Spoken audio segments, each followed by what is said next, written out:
गगन जी योगी जी कह रहे हैं कि जब किसी अपराधी या डकैत का एनकाउंटर होता है तो समाजवादी पार्टी को बड़ा दुख होता है, क्योंकि ये उन्हीं के पाले हुए गुंडे बदमाश अपराधी हैं। बड़े दुर्भाग्य की बात है कि योगी जी जिनका एनकाउंटर कर रहे हैं वो तो बेचारे मासूम लोग हैं, और जिनका एनकाउंटर करना चाहिए वो ये रहे। कुलदीप सिंह सेंगर 28 मुकदमे, सुनते जाना आप।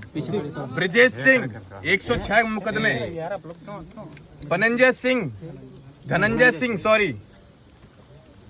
46 मुकदमे, राजा भैया 31 मुकदमे, डॉक्टर उदय भान सिंह 83 मुकदमे, अशोक चंदेल 37 मुकदमे, विनीत सिंह 34 मुकदमे, ब्रजभूषण सिंह 84 मुकदमे, चुलबुल सिंह 53 मुकदमे, मोनू सिंह 57 मुकदमे, सोनू सिंह 48 मुकदमे, अजय सिंह सिपाही 81 मुकदमे, पिंटू सिंह 23 मुकदमे, रानी सिंह 48 मुकदमे, संग्राम सिंह 58 मुकदमे, चुन्नू सिंह 42 मुकदमे, याशा सिंह 88 मुकदमे। और ये तो बात छोड़ो आप, हम एक बात कहना चाहेंगे। एक बार माननीय मुख्यमंत्री जी के ऊपर भी कितने मुकदमे हैं इसकी भी जांच हो, उसे भी आप लोग उठाने का काम करें। देखिए साहब, एनकाउंटर सॉल्यूशन नहीं है, और पीड़ा हमें तब हुई है जब हमारा व्यक्ति दोषी नहीं था। और अगर ऐसे आप हत्याएं करेंगे, जान लेंगे किसी की, तो एक चीज का ध्यान रखना, भगवान के घर देर है अंधेर नहीं है।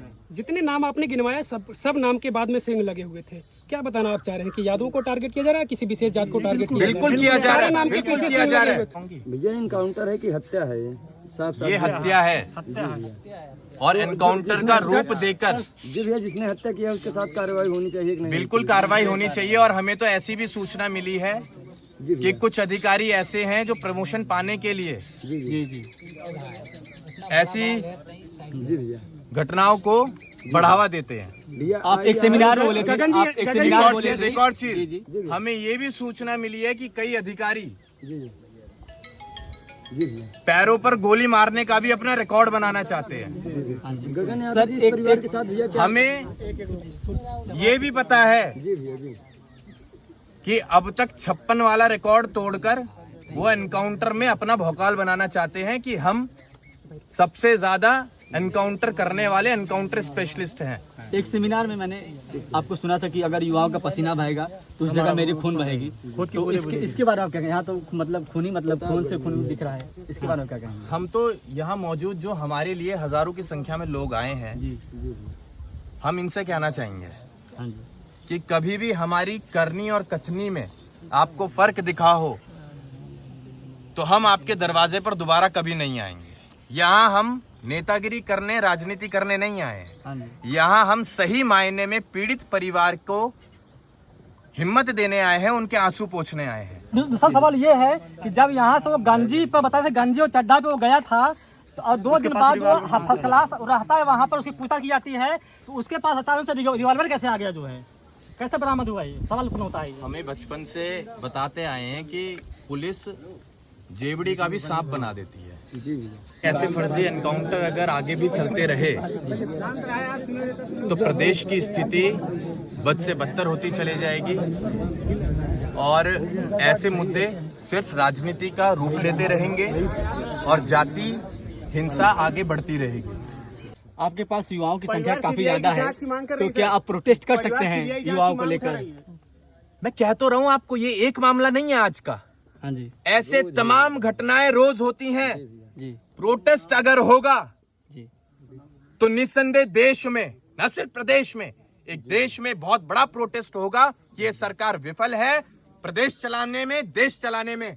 और अगर ऐसे लोग गद्दी पर बैठे रहे तो ना जाने कितनी माओ की कोख उजड़ जाएंगी। आप लोगों ने डर बैठा रखा है, सरकार ने डर बैठा रखा है। कोई अगर आवाज उठाए, सही मुद्दों पर भी आवाज उठाए, तो आप उसे मरवा देते हैं। ये ठोको नीति कब तक चलेगी? कब तक चलेगी? गगन जी जब लूट कांड किया जाता है वहां पर पिस्टल लेकर अंदर लोग गए थे, डकैत लोग। योगी जी कह रहे हैं कि अगर उस पिस्टल से किसी निर्दोष की जान मार दी जाती तो क्या समाजवादी पार्टी उसकी जान वापस करती? आप हमें सबूत दिखाइए कि पिस्टल मिली थी और उसके हाथ में मिली थी। और जो रही बात डकैत लोग गए हुए हैं, उन्हें रही दिख रहा है बात कि अगर CCTV किसी में। की जान चले जाती तो क्या वो समाजवादी पार्टी के सुप्रीमो उस जान के बदले जान दे पाते? तो ये सवाल तो हम भी कर सकते हैं सरकार से। मंगेश यादव, आज इस घर का आंगन सूना हुआ है। अगर वो निर्दोष पाया गया पूरी जांच होने के बाद, तो क्या योगी सरकार, क्या योगी जी दूसरा मंगेश यादव इस मां को दे पाएंगे, इस बहन को दे पाएंगे, इस बाप को दे पाएंगे? आप बात कर, आपने पॉलिटिकल लड़ाई बना दी, आपने पार्टी को जोड़ दिया। आपने वो घर ही नहीं देखा जिस घर में अब तक आंसू नहीं सूखे। आपने वो मां नहीं देखी जो बेहोश पड़ी है। आपने वो बहन नहीं देखी जो हमसे बात करते हुए गिर गई बेहोशी में। आप लड़ाई लड़ रहे हैं भाजपा सपा, भाजपा सपा। इंसानियत कहां गई? इंसानियत खत्म हो गई इस राजनीति के चक्कर में। लास्ट सवाल बता दीजिए, जिस प्रकार 1.5 करोड़ की डकैती हुई उसके बाद मामला पूरा चर्चित हुआ, उत्तर प्रदेश पुलिस पे प्रश्न तमाम खड़े हुए कि अभी तक अपराधी नहीं पकड़ा गया, तो क्या मंगेश यादव को कहीं एक कमजोर परिवार को बलि का बकरा नहीं बना दिया गया लोगों की जुबान पे ताला लगाने के लिए कि इनकाउंटर में मारा गया मुख्य आरोपी? इस देश में कमजोर आदमी हमेशा पिसेगा, कमजोर आदमी हमेशा मारा जाएगा।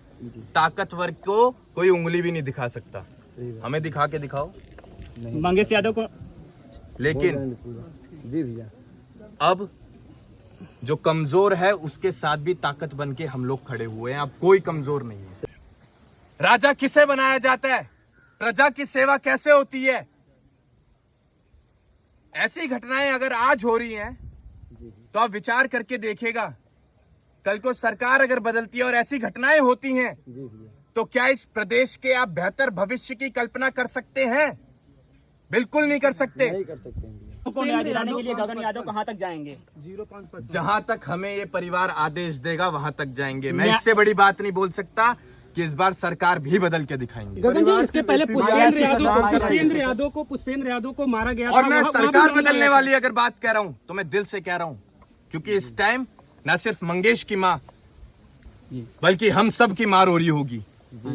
हम सब की मां की आत्मा तड़प रही होगी। तो सरकार उन मां की बद्दुआओं से बदलेगी, देखना। मेरा लास्ट क्वेश्चन है सर, इससे अभी मंगेश की हत्या हुई, 10 दिन बाद किसी और का हो जाएगा, तब तो ये मसला जो है सिमट जाएगा। आजमगढ़ से अरविंद यादव को भी उठा लिया गया, पुलिस प्रशासन ने कह उठा तो रहा लिया। हूं कि रोज ऐसी घटनाएं हो रही हैं। लूटकांड में हम लोगों को रोज लड़ना पड़ेगा। हम लोगों को तब तक लड़ना पड़ेगा जब तक ऐसी घटनाएं प्रदेश में बंद नहीं हो जाती। और आज की तारीख में सबसे ज्यादा क्राइम रेट अगर देश के किसी प्रदेश में है तो वो उत्तर प्रदेश में है। और ये बड़े दुर्भाग्य के साथ हमें बताना पड़ रहा है, लेकिन वो चीजें आपको दिखाई नहीं जाती हैं। परिवार सीबीआई की मांग कर रही है कि सीबीआई जांच होनी चाहिए। बिल्कुल होनी चाहिए। हम तो कह रहे हैं कि कॉल डिटेल्स रिकॉर्ड उन एनकाउंटर स्पेशलिस्ट की भी निकाली जाए जिन लोगों ने मंगेश यादव का एनकाउंटर किया है। और रही बात 1.5 करोड़ की, कि 1.5 करोड़ रुपए की लूट हुई थी, जी भैया, 1.5 करोड़ रुपए हम लौटा देंगे। अब बताओ मंगेश यादव कब दिलवाएंगे वापस इस परिवार को? आप लोग चर्चा ठीक है, 1.5 करोड़ रुपए हम देंगे मंगेश यादव को इस परिवार में वापस भेजेंगे। बहुत बहुत धन्यवाद।